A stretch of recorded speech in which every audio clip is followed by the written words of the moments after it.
is how you react to whatever happens in your life. What I now know is that we all become exactly what you believe. So if you believe that you can do all things because you have been endowed by a power from on high, given to you by the grace of God, if you believe that, you walk into the world understanding that whatever problems you may encounter, you still have God to lean on. As I grew, my perception and understanding of what God means grew with me. I expanded my view of what it means to be a citizen of the universe, to be a part of the energy field that is omnipotent, omniscient, all-knowing, and all-present in all things. And so my confidence comes from knowing that there is something greater than myself, that I am a part of and is also a part of me.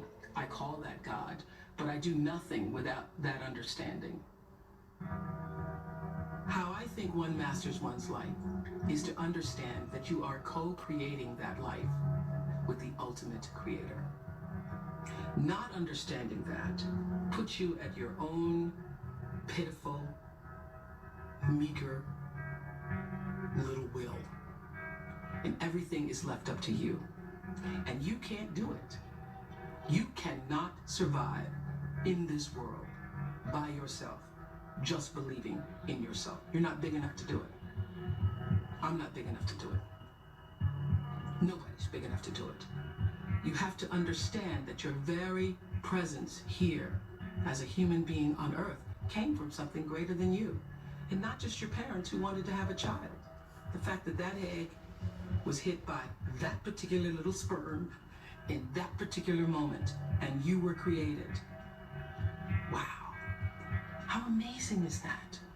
Of all the different choices that had to happen in order for you to be here now. What a celebration that is.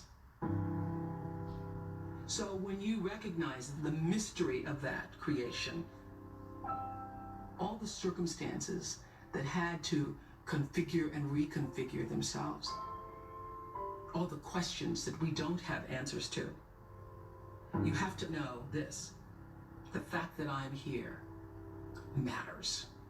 And the fact that you're there matters. This is no accident. None of us are. When you do well, people notice. When you do your best, people notice. And so wherever you are, always do your best, and doing your best puts you at the next level. Nothing about my life is lucky. Nothing. A lot of grace, a lot of blessings, a lot of divine order. But I don't believe in luck. For me, luck is preparation meeting the moment of opportunity. There is no luck without you being prepared to handle that moment of opportunity. And so what I would say for myself is that because of my hand in a force greater than my own, I have been prepared in ways that I didn't even know I was being prepared for. And the truth is, for me and for every person, every single thing that has ever happened in your life is preparing you for the moment that is to come. A lot of people don't know their purpose. And if you don't know your purpose, your immediate goal is to figure that out, because otherwise you're just wandering around here. So the moment you can figure out what it is you're supposed to be doing, the sooner you're able to get about the business of doing that. The universe speaks to us always, first, in whispers. And a whisper usually in your life feels like, that's odd. Or, that doesn't make any sense. Or, is that right? It just really feels like that. It's that kind of subtle. And if you don't pay attention to the whisper, it gets louder and louder and louder. And I say, it's like getting thumped upside the head. You don't pay attention to that. It's like getting a brick upside your head. You don't pay attention to that, the brick wall falls down. Life is about growth and change. When you are no longer doing that, that is your whisper. That is your whisper that I am supposed to do something else. I am interested in seeing what the rest of the world has to offer me. Anybody pretending to be anything other than who you really are, you will never, ever reach your personal potential. You cannot do it. I have known for a very long time that I am a blessed person, and that to whom much is given, much is also required. That you can't have all of this and not use it for something that is for the greater good. Your intention rules your life and determines the outcome. Every time it would happen, I would say to my team, well, it doesn't matter, because every season somebody else was coming out. One talk show, two talk shows, three talk shows. There have been over 100 talk shows since we started. But every time I would feel like, all right, got to step up our game. Got to step up our game. The way you step up your game is not to worry about the other guy in any situation, because you can't control the other guy. You cannot control the other guy. You only have control over yourself. So it's like running a race. The energy that it takes to look back and see where the other guys are takes energy away from you. And if they're too close, it scares you. So that's what I would say to my team all the time. Don't waste your time in the race looking back to see where the other guy is or what the other guy is doing. It's not about the other guy. It's about what can you do. You just need to run that race as hard as you can. You need to give it everything you've got all the time for yourself. For yourself. What I know is you got to take responsibility for the space you hold here. And understand that the third law of motion, which says for every action, there's an equal and opposite reaction, that is my religion.